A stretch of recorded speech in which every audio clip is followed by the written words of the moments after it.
Hello, I'm Jeff Van Treese, and you're watching Mobilized News.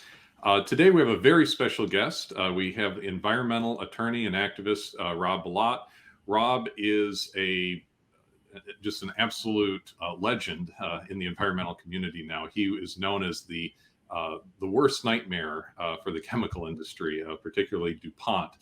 He has brought a number of lawsuits against Dupont for releasing toxic substances, particularly these chemicals called PFASs, into the environment, into drinking water, and the scope of this problem is enormous. So first of all, I want to thank you, Rob, for all of the great work that you're doing and actually using your background as a corporate defense counsel to turn around and actually represent the victims of this corporate malfeasance. So thank you so much for joining us today.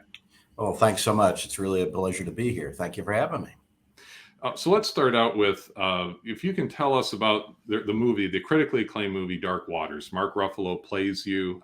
Some other big names in the movie. Tim Robbins, of course, is in it. He plays your boss. Anne Hathaway played your wife. So, I mean, there's some pretty big names. The movie was critically acclaimed.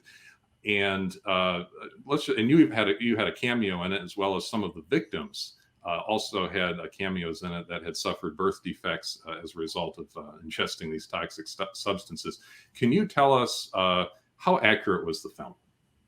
Yeah, I think they did an incredible job. You're talking about a story that spanned over 20 years and involves some really incredibly complicated scientific issues, legal issues with chemical names nobody could pronounce. So I think they did a tremendous job at showing what really happened, sticking to the facts, showing what really happened to real people in this community that was impacted, and avoiding over sensationalizing. And I think they just did a tremendous job.